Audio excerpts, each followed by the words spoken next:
Welcome to Wolverine Digest. I'm the owner and publisher, Brandon Brown. I'm joined by my colleague, Chris Breiler. And of course, the big news today, Michigan quarterback Joe Milton has entered the transfer portal. I think a lot of people probably thought this was coming, or if he did stay, he wasn't going to be the guy just based on what we saw last year and kind of how the season went. But with him officially in the transfer portal and heading elsewhere, it makes me wonder exactly what approach Jim Harbaugh is going to take and what kind of feels like a make or break year. So, Chris, I'm going to pitch it to you like this. Basically two choices and two approaches that Jim Harbaugh and his staff can take. One would be attack the transfer portal, try to find a guy who can be a bit of a holdover that can come in, stabilize the program, maybe get them to a respectable level, win 8 or 9 games, maybe compete with Ohio State, and try to get 2021 feeling normal again after 2020 was just an absolute mess. Or give J.J. McCarthy the keys, let him ride it out, see what he can do, play Donovan Edwards a whole bunch, play the young guys, see what all these new assistant coaches are about, and say, okay, we're building something special here. There's a lot of potential. Give me year number 8 to start figuring this thing out. Like, it makes me sick almost to say that. I know where I'm going to fall on this thing, but what do you think, man? What should they do, and what do you think is like the best case scenario out of these two approaches? I mean, we've talked about this a little bit before, and I think, I think everybody's in agreement, or at least for the most part, most people are in agreement that McCarthy is the future. And the concern I have with dipping back into the transfer portal is that, whoever comes in is also going to know that as well. That's knowledge that's fairly well known. And the other concern that I have is, guys that sit under Harbaugh and kind of wait for their turn, I haven't really seen that pay off in terms of development. They've spent time within the program. They've been able to watch from the sideline. But when it comes time for them to, go and produce on the field, it hasn't really paid off. And I know that Cade McNamara came in week 5, last year and really, surprised a lot of people. But again, it was against Rutgers. They're not a very good team as well. And so I didn't put too much stock into that. And so if it were me, I'm going to go with J.J. McCarthy. I'm going to ride with him. I know he's the future, and I trust his development far more playing 12 games on the field than I do watching 12 games on the sideline, at least while Jim Harbaugh's in town. Yeah, it is a tough question. I've got, we talked about shooting this video real quick in the news of in the wake of the news of Joe Milton transferring, and I've gone back and forth because I like J.J. McCarthy a lot. I've seen him in person. He's a talented kid. He's a winner. He's kind of got that moxie, that it factor. I don't think he's savior of the program good like some people probably do, but he's really good. He's probably the most talented quarterback on the roster now that Joe Milton is gone. I know that talent didn't turn into success for Milton, but size, strength, running ability, arm strength, all of that. He's as good as most quarterbacks in the country, maybe than a lot of them. It just didn't pan out for some reason on the field. So with him gone, McCarthy's probably got the livest arm. He's probably the better athlete when you compare him to McNamara.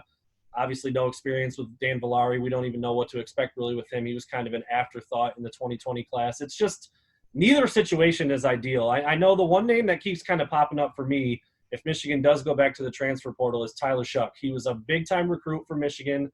He was really close to committing to Michigan before he ultimately committed to North Carolina. Then he switched his commitment to Oregon, and he led the Ducks to a Pac-12 championship last year. He's a graduate transfer. I think he's got technically 3 years left because obviously last year didn't count. I don't know. I really am going back and forth on what I think should happen. I want Michigan to be good, and I want them to be good right now because I think they should be. I think the way it's looked last year and over the last couple of seasons and all this changing of the guard with 5 new assistant coaches is just not – it's just not going to be a good thing in one season. So I think you try to get them as good as you possibly can right now, weather the storm a little bit, and maybe Jim Harbaugh can turn this thing into a 9 or 10 win season because I just don't see it happening with a true freshman quarterback, freshman playing all over the field, and a bunch of new coaches. I just don't see that happening. Maybe I'm crazy. There's probably a lot of fans out there who are going to call me an idiot and say that JJ is going to be a Heisman contender, but I don't see it, man. I don't see it yet. Yeah, I mean, I think that 8 wins is probably going to be the mark, and that's assuming that Cade McNamara starts. But I think if he does roll with McCarthy, and if you do see Donovan Edwards getting a decent amount of snaps, I think at least I hope in a way that people will be a little more patient with McCarthy, knowing full well that, this kid's going to be around for a while. His commitment to Michigan was a long one. He's been a Michigan guy for a while now. He's been a big-time recruiter for the Wolverines. And I hope that people will be patient and allow him to develop his first year. And I did an article on this not too long ago. I actually think that's Harbaugh's safest play. That kind of gives him an out if the Wolverines do struggle in 2021, that, yes, they struggled, but at least they've tried to, he's rolled the dice and kind of went with one of his guys, and, he's trying to make something happen. But I don't know, man, like we talk about this stuff all the time, and, we're going into year 7 and people are talking about it's a rebuild year, and I don't even know what we're rebuilding from, to be honest. We still haven't won a conference title. We still haven't beaten Ohio State. So I'm not really sure what a rebuild looks like. And I have no idea what the expectation is. I hear 2021 is a rebuild. I hear 2021 is Big Ten title or bust. And, everybody else falls somewhere in between. So who knows?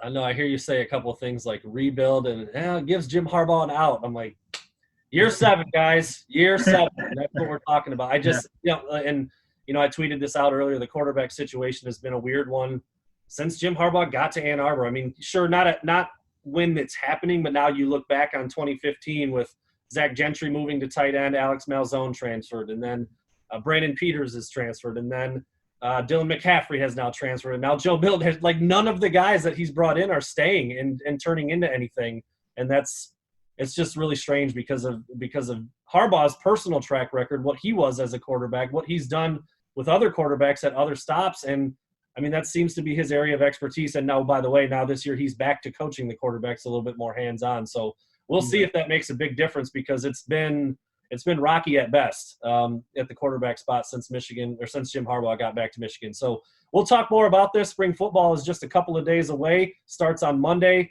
I wish we could say we'd be there to see some of the action, but we won't. So we'll have to hope that some information trickles out.